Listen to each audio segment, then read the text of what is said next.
History chapter number 2। आज हमारा second lecture है और आज हम डिस्कस करेंगे cathode ray and discovery of electron के बारे में। प्रीवियस लेक्चर में हम लोगों ने सर्विलियन ग्रुप्स का जो उनकी थोड़ी सी बारे में इंट्रोडक्शन जो था हमने पढ़ लिया था। आज हम उनके जो एक्सपेरिमेंट के बारे में पढ़ेंगे। तो सबसे पहले इन 1895 में सर्विलियन ग्रुप्स ने एक एक्सपेरिमेंट परफॉर्म किया जिसका नाम था discharge tube experiment. Discharge tube experiment उन्होंने परफॉर्म किया, उसके बाद उन्होंने कुछ पोस्टुलेट्स जो थे उसमें से निकाले, यानी बेसिकली अपने ऑब्जर्वेशन की बेस पे कुछ जो थे रिजल्ट्स इन्होंने जो थे वापस किए। सबसे पहले देखते हैं डिस्चार्ज ट्यूब होती क्या है। डिस्चार्ज ट्यूब बेसिकली ग्लास की ट्यूब होती है जिसके बोथ एंड्स में जो है वो दो मेटालिक इलेक्ट्रोड रखे गए होते हैं। मेटालिक इलेक्ट्रोड आपके सामने शो किए गए हैं, एक कैथोड होता है और एक एनोड होता है। कैथोड पर नेगेटिव चार्ज होता है और एनोड पर पॉजिटिव चार्ज होता है। ये दोनों जो इलेक्ट्रोड होते हैं आपके पास हाई वोल्टेज बैटरी के साथ कनेक्ट किए हुए हैं। अब यहाँ पे इस डिस्चार्ज ट्यूब में ग्लास की डिस्चार्ज ट्यूब में इसमें वैक्यूम पंप जो होता है वैक्यूम पंप इस डिस्चार्ज ट्यूब में से जो है वो गैसेस के टेम्परेचर का जो प्रेशर होता है उसको 10 की पावर -4 एटमॉस्फेयर तक जो है वो मेंटेन करते हैं बेसिकली। उसके बाद आपके पास डिस्चार्ज ट्यूब को जब हाई वोल्टेज बैटरी के साथ कनेक्ट किया जाता है तो करंट फ्लो करता है from higher concentration to lower concentration. तो यहाँ पे हायर कंसंट्रेशन कैथोड है यानी नेगेटिव टर्मिनल है, तो करंट जो है वो आपके पास नेगेटिव टर्मिनल से पॉजिटिव टर्मिनल की तरफ फ्लो करता है। तो जब ये करंट जो है वो फ्लो करता था फ्रॉम कैथोड टू एनोड तो हमारे पास कुछ शाइनी रेज पैदा होती थी। अब ये जो शाइनी रेज पैदा हुई सर्विलियन ग्रुप्स ने इनका नाम रख दिया कैथोड रे। अब इन कैथोड रेज के बारे में हम स्टडी करेंगे कि इन्होंने इसके बारे में क्या लिखा वो ऑब्जर्व किया। तो सबसे पहला पॉइंट जो कैथोड रेज के बारे में ऑब्जर्व किया गया कि these rays travel in a straight line.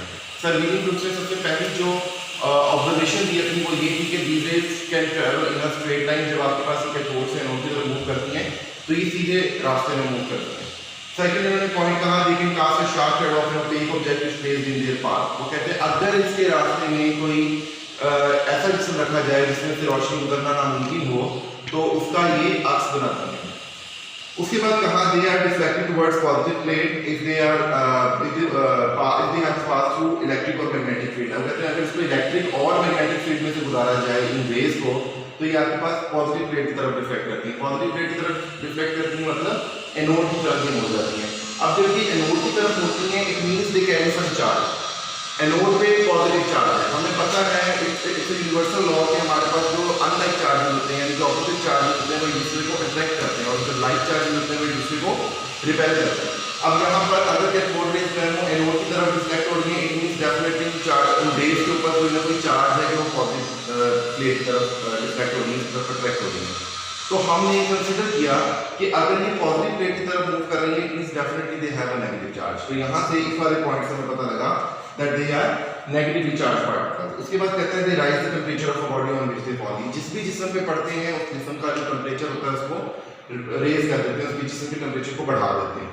Fifth point है J Thomson discovered charge to mass ratio. J Thomson ने इसकी charge to mass ratio find out की जो कि आप नेक्स्ट क्लासेस में जाके इसको डिटेल में जे थॉमसन के एक्सपेरिमेंट को स्टडी करेंगे। इन्होंने इसकी charge to mass ratio find out की जिसके बाद इन्होंने ये बताया कि कैथोड रेज की जो चार्ज टू मास रेशियो है it is quite equal to the charge to mass ratio of electron. That is why इन्होंने कैथोड रेज को जो है वो इलेक्ट्रॉन का नाम दिया। तो जे थॉमसन की charge to mass ratio discovery के बाद हम इस काबिल हो सके कि हमने कैथोड रेज को इलेक्ट्रॉन कहना शुरू किया। Light produce when they hit the wall of tube. जब आपके पास ये रेज किसी वॉल को स्ट्राइक करती थी, ये डिस्चार्ज ट्यूब की वॉल को स्ट्राइक करती थी तो ये आपके पास लाइट प्रोड्यूस करती थी, ग्रीनिश कलर की लाइट प्रोड्यूस करती थी। लास्ट पॉइंट है some same type of rays emitted no matter which gas is used in discharge tube। कहते हैं फर्क नहीं पड़ता कि आप इस डिस्चार्ज ट्यूब में कौन सा जो है वो गैस इस्तेमाल कर रहे हैं, इस डिस्चार्ज ट्यूब में पैदा होने वाली जो रेज हैं उनकी जो gas charge to mass ratio होगा वो सेम होगा। इस पोस्टुलेट्स के लास्ट में एक पैराग्राफ पढ़ा जिसके अंदर एक पॉइंट आ जाता है कि हमने बताना है कि इलेक्ट्रॉन जो है वो पार्टिकल नीचे दिखता है और वेव नीचे दिखता है। तो बेसिकली इन्हीं पोस्टुलेट्स से हम दोनों बातों को प्रूव करते हैं कि वो वेव नीचे दिखता है और पार्टिकल नीचे दिखता है। सबसे पहला पॉइंट कि आपके पास कहते हैं कि जब उसके रास्ते में किसी चीज को रखा जाए और उसका अक्स बनाता है, उसका अक्स बनाता है it means they are wave. यानी कि आपके पास कहता है कि अगर आपके पास किसी ओपेक ऑब्जेक्ट का अक्स बना रहा है दीवार पे तो इसका मतलब है कि ये वेव है। इस पोस्टुलेट में एक और पोस्टुलेट पे इजाफा करें कि अगर इसके रास्ते में हम किसी पैडल व्हील को रखते हैं यानी किसी ऐसे ऑब्जेक्ट को रखते हैं जो कि रोटेट होने की सलाहियत रखता है तो ये जो वेव है उनको रोटेट कर सकती हैं, उसको घुमा सकती हैं उस पैडल व्हील को। उस पैडल व्हील को घुमाने का मतलब ये है कि they have a particle nature too.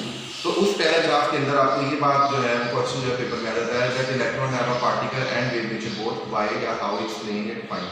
तो आपने उसको एक्सप्लेन करना है कि वो आपके पास शार्प हेड बनाती हैं, it means they have a wave nature, और वो किसी भी पैडल व्हील को जो है रोटेट करने की सलाहियत रखती है, कैपेबिलिटी रखती है, that is why they have a particle nature. I hope ये लेक्चर आपको समझ आएगा। इंतहाई इंपॉर्टेंट है, लॉन्ग क्वेश्चन है इस पेपर में, बहुत बोर्ड में बहुत क्वेश्चन आ जाता है। सिर्फ पॉस्टुलेट अलग से भी आ सकते हैं और एक्सपेरिमेंट जो है इसका वो आ सकता है। इन बोथ केसेस आपने इसकी जो डायग्राम है कैथोड रे की डिस्चार्ज की, सॉरी, वो आपने जरूर बनाना है। अल्लाह हाफ़िज़।